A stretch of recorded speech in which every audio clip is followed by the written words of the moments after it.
शुरू करते हैं। बहुत ही इंपॉर्टेंट पॉइंट है बायोमास मिशन।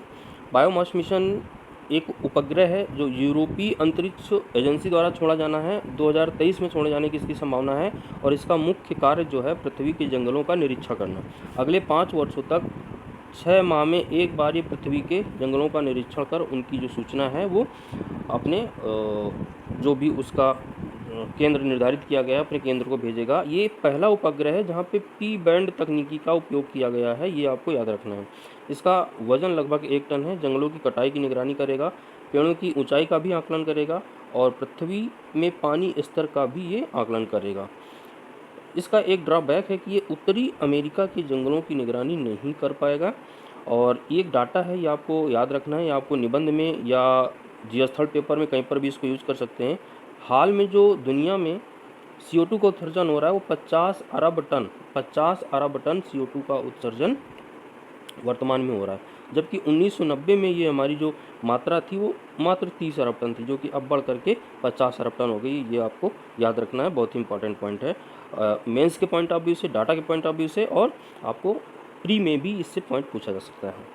अभी हाल ही में यानी कि 26 अगस्त 2022, ये डेट भी इंपॉर्टेंट है, 26 अगस्त 2022 को उदय उमेश ललित, जी हाँ यू ललित ने भारत के 49वें मुख्य न्यायाधीश यानी सुप्रीम कोर्ट के 49वें मुख्य न्यायाधीश के रूप में शपथ ली है और इन्होंने NV रमणा का स्थान लिया। यानी कि इनके पहले जो मुख्य न्यायाधीश थे वो NV रमणा थे। तो कई बार ऐसा भी क्वेश्चन आता है कि वर्तमान मुख्य न्यायाधीश कौन है, और कई बार ऐसा भी आता है कि इन्होंने किसका स्थान लिया है। तो आपको इन दोनों का नाम याद रखना है, ठीक है ना।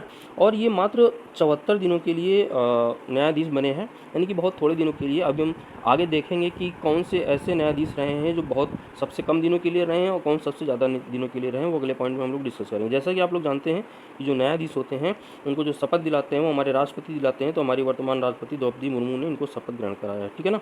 अब बात करते हैं बहुत ही चर्चित प्रकरण जो इस समय चल रहा है। मुझे लगता है कि इससे अगर सीधे नहीं तो किसी न किसी रूप से घुमा करके क्वेश्चन जरूर पूछा जाएगा। नाम है ट्विन टावर, ये नाम आपको बिल्कुल रट लेना है। ट्विन टावर जो सुपरटेक कंपनी है, एक रियल एस्टेट कंपनी है, इसने जो ग्रेटर नोएडा में 2 अवैध टावर बनाए रखे थे, मानकों की अनदेखी करके उन टावरों को बनाया गया था। 13 साल तक उन टावरों को बनने में समय लगा और लगभग 400 करोड़ रुपए खर्च हुआ। उनमें दो टावर थी, एक का नाम एपेक्स था जो 32 मंजिला था, एक का नाम सियान था जो 29 मंजिला था। इन दोनों को नियमों के विरुद्ध बनाए जाने के आधार पर, सुप्रीम कोर्ट के निर्देश के आधार पर इनको गिरा दिया गया है। भारत में पहली बार, देश में पहली बार इतने ऊंचे टावरों को गिराया गया है, जिसकी एक की ऊंचाई 103 मीटर, दूसरे की ऊंचाई 97 मीटर थी। हमारी जो कुतुब मीनार है उससे भी ये टावर ऊंचे थे, ठीक है। और इन टावरों को क्यों गिराया गया है? ये बिल्डिंग कोड की अनदेखी करके बनाए गए थे। बिल्डिंग कोड के आधार पर जैसे कि अगर कोई 2 बिल्डिंगें बन रही हैं, 2 ऊंचे टावर बन रहे हैं, तो उनकी न्यूनतम दूरी 16 मीटर होनी चाहिए, जबकि इनकी दूरी केवल 9 मीटर ही थी, ठीक है ना। और ये जिस प्लेस पे बनाए गए थे उस प्लेस पे जो बनने थे वहाँ पे ग्रीन पार्क बनना था, चिल्ड्रन पार्क बनना था, कमर्शियल कॉम्प्लेक्स बनना था, और इन्होंने तो आवासीय फ्लैट वहाँ पे बना दिए और मानक से ज़्यादा ऊंचाई बना दी, है ना। और जो बिल्डिंग कोड के मानक है उनका ख्याल भी नहीं रखा। इस वजह से वहाँ के जो स्थानीय लोग थे उन लोगों ने इसका विरोध किया। वो लोग चंदा इकट्ठा करके पहले हाई कोर्ट इलाहाबाद आते हैं, जब वहाँ से जीत जाते हैं तो फिर उसके इलाहाबाद हाई कोर्ट के फैसले के खिलाफ बिल्डर सुप्रीम कोर्ट जाता है। सुप्रीम कोर्ट हाई कोर्ट के फैसले को कायम रखता है और फाइनली सुप्रीम कोर्ट के आदेश के आधार पर इस टावर को गिराया जाता है, ठीक है। अगला पॉइंट है WASP 39B जी। ये सौर मंडल के बाहर का उपग्रह, यानी कि जो हमारा सौर मंडल है, हमारा सूरज और सूरज के हमारे सारे ग्रह, उनके बाहर एक सौर मंडल, कोई दूसरा सौर मंडल है जो कि हमारे सूरज से 700 प्रकाश वर्ष दूर है। और जेम्स वेब टेलीस्कोप जो नासा का टेलीस्कोप है, इसने इस ग्रह पे पहली बार CO2 की खोज की है। तो ये एक इम्पॉर्टेंट पॉइंट बन जाता है, इसको आपको दिमाग में रखना है, ठीक है ना। एक तो टेलीस्कोप का नाम कि किसके द्वारा खोज की गई है, और इसका नाम, इस उपग्रह का नाम, ग्रह का नाम कि उस ग्रह का नाम क्या रखा गया है, ठीक है। इसके बाद में ये जोरावर एक स्वदेश विकसित लाइट वेट टैंक है जो हमारे उत्तर पूर्वी सीमा में चीन के साथ जो तनाव बढ़ रहा है उसको देखते हुए हमारी सेना तैयारी कर रही है। और उसी के तहत ये जोरावर जो टैंक है, लाइट वेट टैंक है, स्वदेश विकसित है, लगभग 25 टन इसका वेट है। अब फुल्ली आर्टिफिशियल इंटेलिजेंस से लैस है, ड्रोन तकनीक से भी लैस है और मिसाइल सिस्टम से भी लैस है। इसको सेना में शामिल किया गया है। इसी तरह से एक स्वार्म ड्रोन को भी सेना में शामिल किया गया है। दोनों चीज़ें सेना के मजबूती के लिए बहुत ही आवश्यक हैं, इसलिए इनसे ऊपर क्वेश्चन भी बनाया जा सकता है। इस समय बहुत ही चर्चा में है लंपी वायरस, है ना। लंपी वायरस जो है ये पशुओं का चर्म रोग है। अगर इसको देखें तो जैसे कि कोविड-19 की फैलने की रफ्तार है, लगभग इसकी भी रफ्तार उसी तरह की है। लेकिन इसके साथ प्लस पॉइंट ये है कि इसकी वैक्सीन हमारे पास ऑलरेडी है। उस वैक्सीन का नाम है गोट पॉक्स वैक्सीन है, जो जानवरों को दी जाती है। 1 साल तक ये कारगर रहती है। और ये जो लंपी वायरस है, इसका ज़्यादा प्रकोप राजस्थान, हरियाणा और उत्तर प्रदेश के पश्चिमी जिलों में है। ठीक है, तो सरकार इसका एहतियात बरत रही है और सारी कोशिश है कि अन्य जिलों में ज़्यादा विस्तारित ना हो पाए। इसके बाद हाल ही में एक कंपनी ने, एजेंसी ने, जिसका नाम है मॉर्निंग कंसल्ट पॉलिटिकल इंटेलिजेंस, ठीक है, मॉर्निंग कंसल्ट पॉलिटिकल इंटेलिजेंस, ये एक सर्वे एजेंसी है। इसके सर्वे के आधार पे हमारे प्रधानमंत्री मोदी जी दुनिया के सबसे लोकप्रिय नेता हैं। ये बहुत ही इंपॉर्टेंट पॉइंट है, इसको आपको दिमाग में रखना है।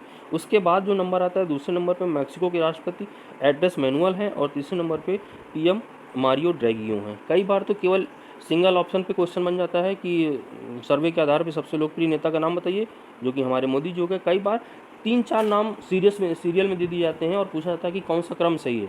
तो पहले हमारे मोदी जी का नाम आता है, फिर एंड्रेस मैनुअल का नाम आता है, फिर मारियो ड्रैगियो का नाम आता है। हाँ, यहाँ पे क्वेश्चन ये देशों के आधार पे भी बनाया जा सकता है कि किन देशों के नेताओं की रैंकिंग, जैसे कि पहले भारत, फिर मैक्सिको, फिर इटली। इस तरह से तो आपको इसमें कई तरह से क्वेश्चन बन सकता है, ये आपको ध्यान रखना है।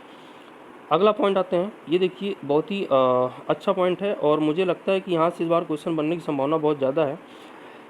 ये कुछ हमारे न्यायाधीश हैं और जिन्होंने कुछ महत्वपूर्ण निर्णय दिए हैं, तो निर्णय और न्यायाधीशों के नाम की मैचिंग के आधार पे क्वेश्चन बन सकता है। जैसे कि पहला है जस्टिस जे.एस. खेयर ने, जो हमने NAJSC 2014 में सरकार ने बनाया था, यानी कि जजों की नियुक्ति के लिए कानून बनाया गया था, उसको इन्होंने निरस्त किया था। तो ये इनका एक महत्वपूर्ण निर्णय था। आपको याद रखना है कि खेयर साहब ने 2014 में जजों की नियुक्ति वाला कानून निरस्त किया था। दूसरे हमारे जज हैं दीपक मिश्रा ने इस समय सबरीमाला मंदिर में महिलाओं के प्रवेश की अनुमति दी थी। उस समय बहुत ही चर्चा का विषय रहा था और इसको बहुत ज़्यादा मेंस एग्ज़ाम में, निबंध में इस पॉइंट को कोट भी किया गया था, जहाँ पे महिला सशक्तिकरण की बात आई थी। तो ये भी एक इम्पॉर्टेंट पॉइंट है। इसके बाद जस्टिस गंगोई हैं, इन्होंने अयोध्या भूमि विवाद का निपटारा किया था। अयोध्या भूमि विवाद, ठीक है। इसके बाद AS बोबड़े, इन्होंने एक भी जज नियुक्त नहीं किया, मतलब कि जब इनकी कार्यकाल चल रहा था, उस समय कोविड चल रहा था और उसकी वजह से इन्होंने एक भी जज की नियुक्ति सुप्रीम कोर्ट या हाई कोर्ट में नहीं कर पाई। इसके बाद बात आती है NV रमना, जो हाल ही में रिटायर हुए, यानी कि UU ललित के पहले रमना साहब भी सुप्रीम कोर्ट के मुख्य न्यायाधीश थे। तो इन्होंने सबसे ज़्यादा नियुक्तियां करी हैं। हाई कोर्ट में इन्होंने 224 जजों की नियुक्तियां करी हैं, सुप्रीम कोर्ट में इन्होंने 11 जजों की नियुक्तियां करी हैं। ये अपने आप में एक रिकॉर्ड है, तो इसके ऊपर क्वेश्चन बनाया जा सकता है, ठीक है। इनका एक और दूसरा जो महत्वपूर्ण निर्णय रहा है, इन्होंने जब जम्मू कश्मीर में अशांति के दौरान इंटरनेट बहाली के आदेश दिए थे, इन्होंने देशद्रोह का जो कानून IPC की 124A धारा है उसको निरस्त करने का सरकार को निर्देश दिए थे और गृहिणियों के काम का आर्थिक मूल्यांकन का भी इन्होंने निर्देश दिया था। तो ये इनके कुछ महत्वपूर्ण निर्णय हैं जो हमें पता होने चाहिए। इनका उपयोग हम लोग मेंस में, किसी भी निबंध में या किसी पेपर्स में या GS2 पेपर में, GS3 पेपर में, कहीं पर भी कर सकते हैं। ये इवन इथिक्स के पेपर में भी ये पॉइंट यूज़ हो सकते हैं, अगर आप उनको यूज़ करने का तरीका पता हो तो, ठीक है। जैसा कि अभी हम लोगों ने देखा था कि जो UU ललित हैं केवल 74 दिनों के लिए मुख्य न्यायाधीश बने हैं, तो उसी के आधार पर ऐसा भी क्वेश्चन बन सकता है कि अब तक जो सुप्रीम कोर्ट के जज रहे हैं उनमें सबसे कम कार्यकाल किसका रहा है। तो सबसे छोटा कार्यकाल कमल नारायण सिंह, मात्र 18 दिनों के लिए बने थे ये, कमल नारायण सिंह। और जो सबसे लंबा कार्यकाल रहा है वो यशवंत विष्णु चंद्र चूर्ण का रहा है, जो 7 वर्ष 139 दिन का रहा है, ठीक है ना। तो ये हमारे अब तक के कुछ पॉइंट थे जो बहुत ही बढ़िया है और ये आप पढ़िए, इनको याद रखिए और इनसे क्वेश्चन बन सकता है। मिलते हैं नेक्स्ट वीडियो में। जय हिंद।